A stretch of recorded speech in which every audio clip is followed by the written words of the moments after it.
Juste avant que la vidéo commence, vous êtes 95% à regarder les vidéos et ne pas être abonné. Donc pour me soutenir, appuyez sur ce bouton pour qu'on arrive aux 1000 dès le début de l'année prochaine. Je vous laisse donc avec la suite de la vidéo. N'hésitez pas à vous abonner également à mes réseaux. Bon visionnage. Bonjour à toutes et à tous, j'espère que vous allez tous très bien. On se retrouve pour une toute nouvelle vidéo, une vidéo débrief. On va parler de cette démonstration collective du RC Lens quand même, face aux Parisiens qui étaient alors invaincus, les seuls en Europe à avoir été invaincus depuis le début de saison. Bah, du coup aujourd'hui ça a changé et de quelle manière, j'ai envie de dire, avec quelle manière les Lensois sont rentrés sur le terrain, avec quelle manière ils ont joué, avec le cœur, c'était monstrueux à voir. C'est une leçon quand je compare un petit peu, même pour faire rapidement la comparaison, mais au match de Lyon, voilà, on sent qu'il y a quand même une grosse différence entre une équipe qui a un vrai collectif et une autre pour laquelle c'est beaucoup plus dur. Je passe les détails, mais c'était la centième de Francaise sur le banc lensois. Francaise acclamé forcément par tout le parcage lensois. Il a été impressionnant, forcément l'hommage aussi rendu à Pelé. Avant toute chose, oui, putain, j'ai oublié. Je, joyeuses années, non. Bonne année à tous. J'espère que vous faites une bonne année, plein de vœux, plein de réussites dans vos projets. Voilà, la santé, tout ça. Voilà, j'ai oublié de le dire en début, en intro. Mais voilà, première vidéo de 2023, donc je suis très heureux de la partager avec vous. Voilà, écoutez, on va se plonger dans le match. Lens qui a gardé son schéma de jeu, c'est-à-dire un pressing très haut.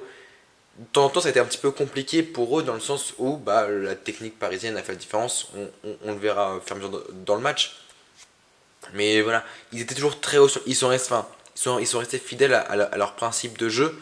Là, un truc, voilà, là c'est une récupération sur le premier but lensois qui arrivait très tôt dans le match. C'est une récupération lensoise. Et regardez le nombre de passes qui se fait entre les lensois. C'est monstrueux. Et je ne sais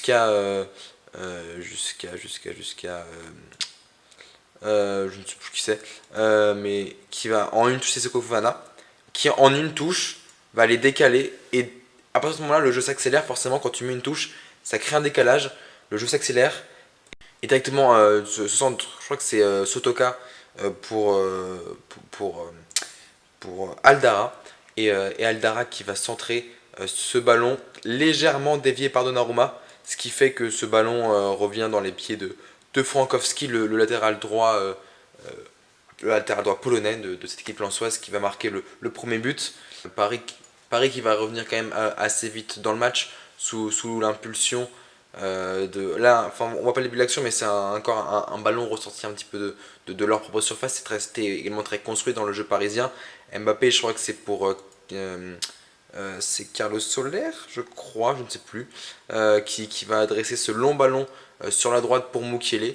Mukiele qui va centrer. Et là, du coup, c'est un petit peu le débat. On va se pencher un peu dessus, puisque Brissamba a l'air de capter ce ballon, mais Ekitike le reprend et marque derrière le but. J'ai essayé de prendre une image à peu près correcte. Et en fait, pour moi, dans le ralenti de l'action, c'est pas possible qu'il le capte. Enfin, de toute façon, on le voit bien dans le positionnement de ses mains que bah, il le capte et le ballon ne peut en aucun cas tomber. Donc forcément, et de la position d'où vient étiqueté, enfin, pour moi, le but aurait dû être refusé parce que c'est pas naturel entre guillemets pour un gardien de relâcher, même si c'est pas, même si sur les images c'est pas flagrant, etc. Pour moi, c'est pas naturel forcément de lâcher un ballon comme ça et forcément il y frappe les mains. Enfin, ça me paraît quand même assez évident. Euh, oui, bah, donc pour moi, le but aurait dû être refusé. Hein. Ça a été il y a eu un gros débat là-dessus. Il y a eu la VAR qui est intervenue, qui n'a rien dit. Du coup, derrière les Lensois qui vont repartir à l'attaque, j'ai pris l'action dans son ensemble. En fait, c'est un long dégagement de Marquinhos, Mbappé qui joue très intelligemment le coup, qui élimine les défenseurs, qui la met, je crois que c'est à Fabien Ruiz. Fabien Ruiz pour Carlos Soler. Et là, mauvaise impression de Carlos Soler qui veut absolument la faire à Mbappé alors qu'il y avait même un décalage à faire sur Fabien Ruiz sur la gauche. Et derrière, la masterclass de Seko Fofana.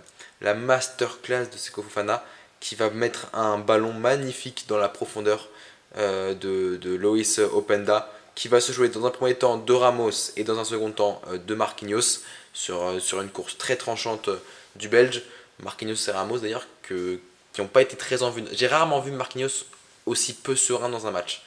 Le capitaine du PSG qui se fait donc éliminer sur ce crochet, et Luis Openda qui a donc plus qu'à à, à fixer et placer ce ballon dans le petit filet droit de Donnarumma.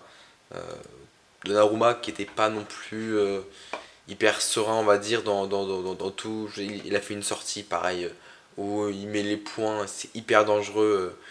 Dans le sens où, à l'endroit où le ballon retombe, c'est assez dangereux, euh, alors qu'il peut largement la capter. Enfin, Marquinhos, qui a pas fait. Enfin, la défense parisienne était très fébrile. D'ailleurs, c'est la première fois depuis que Ramos est à Paris que Ramos perd, tout simplement.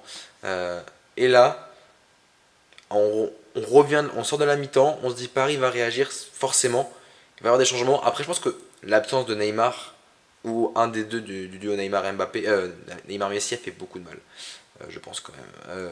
Mbappé était un peu orphelin, on va dire. Il n'y a pas eu beaucoup de complicité pardon, avec Ekitike. Donc voilà, et cette énorme erreur, je crois que c'est ça, c'est Fabian Ruiz, je suis désolé pour la qualité de cette image-là, mais c'est Fabian Ruiz qui se rate complètement dans une relance. Et c'est Loïs Openda qui va récupérer, qui va faire une passe en arrière pour Jean-Claude Maurice, l'ancien niçois, il me semble, qui a plus qu'à pousser ce ballon au fond des filets pour confirmer le break et l'avantage, l'avantage définitif un petit peu pour le Racing Club de Lens. Et pourtant, les Parisiens, ils sont pas lâchés. Et à l'image, mais il pouvait plus rien arriver à Lens à l'image de cette magnifique parade de Brice Samba, je vais y arriver, de Brice Samba, sur cette longue passe, je crois que c'est Vitinha donc, qui l'a fait. Deuxième poteau pour Mukiele, un petit peu comme le premier but, comme le premier but de Parisien, c'est ça. Et Mukiele qui met une tête assez puissante pour lober dans un premier temps Brice Samba, dans le sens où il ne peut pas intervenir directement sur le centre. Et deuxième poteau à peu près donc pour Pablo Sarabia, mais il va nous lâcher une parade impressionnante. Ça va directement ensuite sortir en corner. Mais en fait c'est ça, il est... Enfin, je sais pas si c'est un raté ou un arrêt incroyable, mais c'est plus un arrêt incroyable quand même, parce que Pablo Sarabia il peut pas faire mieux. Donc voilà. Donc, plus globalement, les Lensois ont été impressionnants collectivement dans ce match. Il n'y a pas grand chose à dire. Ils reviennent à 4 points du PSG, donc dans ce match. Un match très tendu quand même dans l'ensemble, avec plusieurs petites bagarres, on va dire, des petites frictions. Et, et donc voilà. Mais sinon, un match très, ça allait d'un but à l'autre. J'ai pas les stats exacts du nombre de tirs, du nombre de. Mais ça a été impressionnant. Vraiment, ça allait d'un but à l'autre. C'était pas du goal à goal, mais presque. Et bref, voilà. Écoutez, c'est tout pour ce débrief et pour cette première vidéo de 2023. Je suis très heureux de commencer cette nouvelle année avec vous. N'hésitez pas à vous abonner à cette chaîne YouTube pour me soutenir encore plus et pour qu'on remplisse ces objectifs de 2023. Je compte sur vous. Écoutez, c'était tout. C'était Marc. Prenez soin de vous et de vos proches.